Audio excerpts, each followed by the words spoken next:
मित्रों नमस्कार। आपका बहुत बहुत स्वागत है।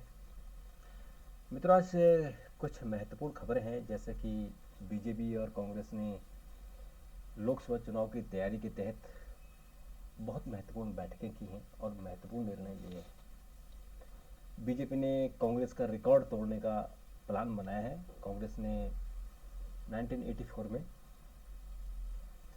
414 सीटें जीतकर रिकॉर्ड बनाया था। ये हाईएस्ट सीट है, यानी जवाहरलाल नेहरू के समय भी इतनी सीटें नहीं आई थी।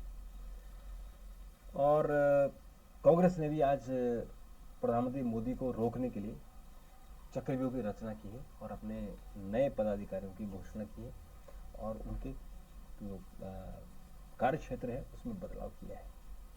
उसके अलावा और भी खबरें हैं, जैसे कि कोविड के केसेस बढ़ रहे हैं और राम मंदिर की तैयारियां चल रही हैं और बहुत सारी खबरें हैं।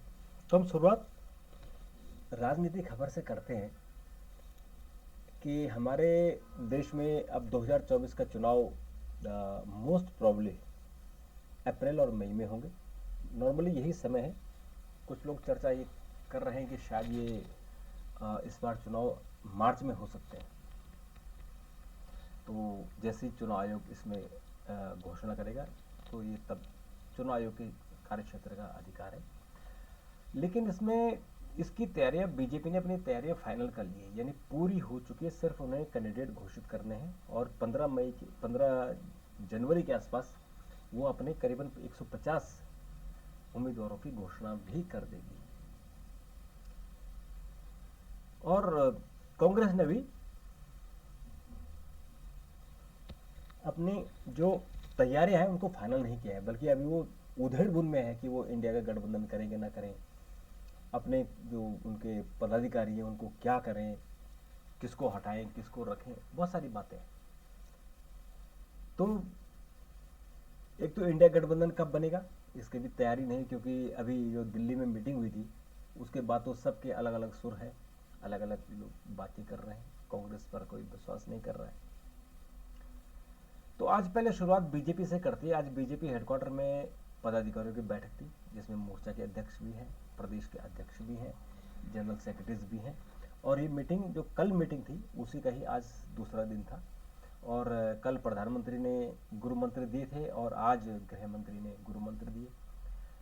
इस इन दो बैठकें जो हुई हैं 2 दिन की, ये बहुत महत्वपूर्ण हुई है, क्योंकि इसके बाद भाजपा ने अपनी तैयारी करनी है चुनाव प्रचार की। क्योंकि बाकी तैयारी कर चुके हो, वो गांव गांव पहुंच चुके हैं, उनकी जो सर्वे करनी थी हो चुकी है, किस सांसद का टिकट कटेगा किस सांसद का रखेगा, सारा काम हो चुका है। अब सिर्फ अनाउंसमेंट करनी बाकी है। और प्रधानमंत्री चाहते हैं कि ये काम जनवरी तक हो जाए या फरवरी तक हो जाए, यानी चुनाव की घोषणा से पहले हो जाए, ताकि उनका जो फोकस हो वो चुनाव प्रचार में हो, वो चुनाव ये टिकट बांटने में इसमें उनका ध्यान न रहे, डाइवर्ट ना हो जाए। तो आज और कल जो मीटिंग हुई है उस मीटिंगों का फोकस यही था कि कैसे हम चुनाव प्रचार को आगे बढ़ाएंगे, कैसे हम अधिकतम सीटें ले जाएंगे और कैसे जो ये इंडिया गठबंधन है इसका मुकाबला करेंगे। तो आज गृह मंत्री ने कहा कि हमें 50% वोट चाहिए, जो 2019 में 37% था। और 1984 में राजीव गांधी को 46% वोट मिले थे और 440 414 सीटें मिली थी, 414 सीटें मिली थी। तो इसका मुकाबला करना है और बीजेपी प्रधानमंत्री चाहते हैं कि उनका रिकॉर्ड बनेंगे, ताकि जो जैसे आजकल वो हर जगह रिकॉर्ड बना रहे हैं, चाहे नए भवन बनाना हो, नए ऑफिस बनाने हो, नए कानून बनाने हो, कानूनों के नाम बदलने हो, तो सब कुछ कर रहे हैं। उसमें अब वो हाईएस्ट कैसे जीतेंगे, क्योंकि उनका आखिरी चुनाव होगा। आखिरी चुनाव इसलिए होगा कि उनकी उम्र 74 साल हो गई है और अगला जो चुनाव होगा तब तक वो लगभग 80 साल के हो चुके होंगे। तो तब हो सकता है कि वो प्रधानमंत्री के बजाय राष्ट्रपति बनना पसंद करेंगे। लेकिन ये उनके मूड की बात है कि वो कब तक प्रधानमंत्री बनना रहना चाहते हैं। तो ये तैयारियां हैं और इन तैयारियों के लिए राम मंदिर को बहुत बड़ा इशू बनाने की बात हुई है। पंपलेट छापी जाएंगी, बुकलेट छापी जाएगी और भाजपा के कार्यकर्ता घर घर जाकर बुकलेट देंगे और 22 जनवरी को जो उद्घाटन होगा नए मंदिर का, नए भवन का, उससे पहले बीजेपी के कार्यकर्ता 1 जनवरी से मंदिर समारोह अभियान चलाएंगे और घर घर बुकलेट बांटेंगे और राम मंदिर के बारे में चर्चा करेंगे, क्योंकि 2024 का चुनाव होगा वो पूरा राममय होगा। और इसके अलावा जो प्रधानमंत्री के जन कल्याणकारी योजना है उनको लेकर भी निश्चित तौर पर बातचीत होगी। अब मित्रों थोड़ी कांग्रेस की बात करते हैं। जो कांग्रेस है उसने आज अपने जो उनके पदाधिकारियों ने फेरबदल किया है। प्रियंका गांधी जो जनरल सेक्रेटरी हैं उनका उत्तर प्रदेश का प्रभार वापस ले लिया गया है और उन्हें फ्री किया गया कि आप प्रभारी के बजाय आप स्टार प्रचारक को आप प्रचार करते रहो, और उनकी जगह अविनाश पांडे को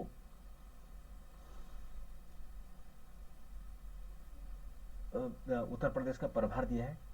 और इसके अलावा जो इम्पोर्टेंट खबर है वो खबर ये है कि राजस्थान से सचिन पायलट को राजस्थान का अध्यक्ष बनाने के बजाय जनरल सेक्रेटरी बना दिया गया है। और जनरल सेक्रेटरी निश्चित तौर पर बड़ा पद है, लेकिन जैसे अभी राजस्थान चुनाव कांग्रेस हारी थी तो उस वक्त ऐसा लग रहा था कि अशोक गहलोत की पारी खत्म हो गई है और राजस्थान की कमान सचिन पायलट के हाथ में होगी। लेकिन आज जो कांग्रेस ने लिस्ट निकाली है उसमें स्पष्ट हो गया कि अशोक गहलोत अभी भी सचिन पायलट पर भारी हैं और उन्होंने इतना काम करा लिया कि सचिन पायलट को राजस्थान से बाहर कर दिया, यानी उनको दिल्ली में महासचिव बना दिया गया तो दिल्ली में रहेंगे, और उनको छत्तीसगढ़ का प्रभार दे दिया गया तो छत्तीसगढ़ में बिजी रहेंगे। तो इसलिए से इस तरह से जो गहलोत साहब है, गहलोत साहब अब इसको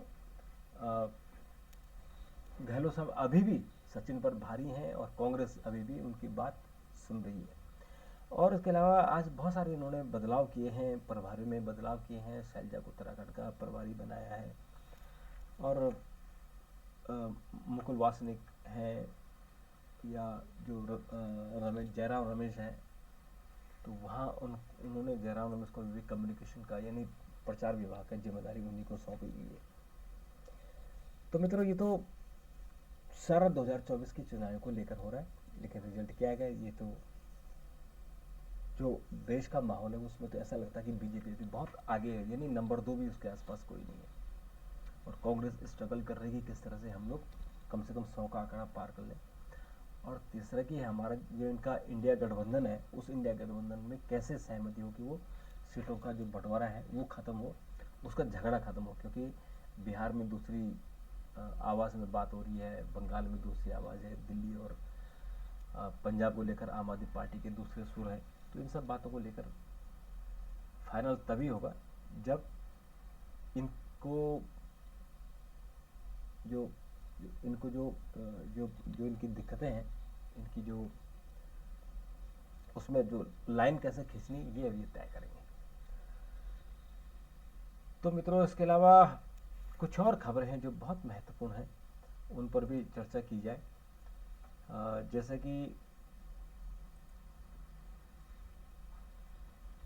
कोविड के 752 नए मामले आ गए हैं, 4 की मौत हो चुकी है और ये बहुत ही दिल दहलाने वाला किस्सा आ रहा है, जो कि चीन में बड़ी नया एक वेरिएंट आया है जिससे निमोनिया हो रहा है। सर्दी जुकाम तो है ही, उसके अलावा इस तरह की चीज़ें हो रही हैं। तो अब बहुत सावधानी का मामला आ गया है, बिना मास्क के अब न जाए भीड़ भाड़ वाले इलाकों में। और अब तक जो टोटल लोग हैं वो 3420 लोग हो गए हैं जो भी जिनको कोविड है। तो इसलिए इस तरह से इसको सीरियसली लेने की ज़रूरत है। और मित्रों आपको पता है कि ब्रजभूषण शरण सिंह जो कुश्ती फेडरेशन के अध्यक्ष थे, उनकी जगह उनके खासम खास रहे संजय सिंह को कुश्ती संघ का अध्यक्ष बनाया गया है। और जो पहलवान है, जो लोग ब्रजभूषण शरण सिंह का विरोध कर रहे थे वही लोग अब संजय सिंह का विरोध कर रहे हैं। और बजरंग पूनिया ने अपना पद्मश्री लौटा दिया था और साक्षी मलिक ने संन्यास ले लिया था कि अब वो पहलवानी न करेगी। और आज एक और जो डेफलिम्पिक्स के स्वर्ण विजेता हैं, यानी मूक और बधिर खिलाड़ियों का ओलंपिक उसके स्वर्ण पदक विजेता है वीरेंद्र सिंह यादव, उन्होंने भी पद्मश्री लौटाने की ऐलान कर दिया है, क्योंकि उनको भी लग रहा है कि पहलवानों के साथ अन्याय हुआ है। तो मित्रों, आज जो दिल्ली सरकार और दिल्ली के राज्यपाल है उनके बीच में जो मनमुटाव है वो बढ़ता जा रहा है। दिल्ली के सरकारी अस्पतालों में घटिया दवाइयों की आपूर्ति का मामला है, उसको सीबीआई को जांच करने को कहा गया है। तो अब ये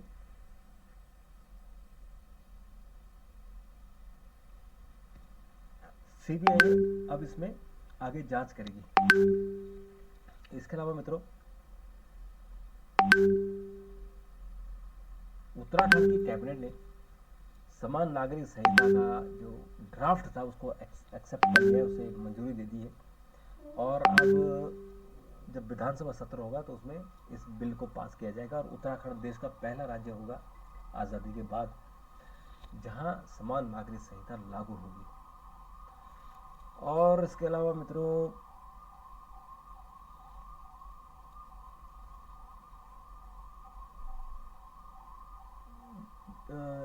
आपको पता होगा जो उत्तराखंड में एक सुरंग गिर गई थी नेशनल हाईवे में, और उसमें करीबन 41 मजदूर फंस गए थे। तो उनको आखिरी समय जो रेट माइनर्स उन्होंने खोला था, और सुरंग से उन जो वहाँ लोग फंसे थे उनको निकाला था। तो कल उत्तराखंड सरकार ने उनको 50,000 रुपये की राशि दी थी। और अब उनका वो नाराज है, वो कह रहे हैं कि वो जो रकम है वो कम है उनको।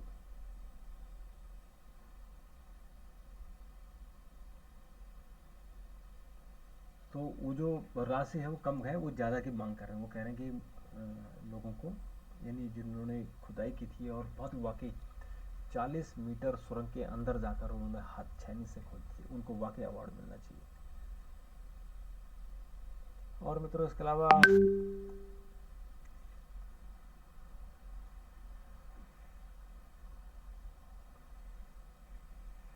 अलावा मित्रों, अब जो हमारा थोड़ा सा खेल की बात करते हैं। हरमनप्रीत ने भारत को दिलाई वापसी, हीली और मैग्रा की साझेदारी को तोड़ा, ऑस्ट्रेलिया को मजबूत स्थिति में है। ये एकमात्र महिला टेस्ट मैच होना है। ऑस्ट्रेलिया ने तीसरे दिन खेल समाप्त होने तक 5 विकेट पर 229 रन बना दिए हैं। और अब ऐसा लग रहा है कि ऑस्ट्रेलिया का पलड़ा थोड़ा सा भारी है, और लेकिन हरमनप्रीत ने जो विकेट लिए हैं उससे ऐसा लग रहा है कि भारत की थोड़ा सा इसमें वापसी हो जाएगी। तो मित्रों, आज के लिए इतना ही। कल फिर आपसे मुलाकात होगी। अगर आपके सुझाव होंगे तो ज़रूर दीजिए, मैं इंतज़ार करूँगा। तब तक के लिए नमस्कार, थैंक यू, धन्यवाद।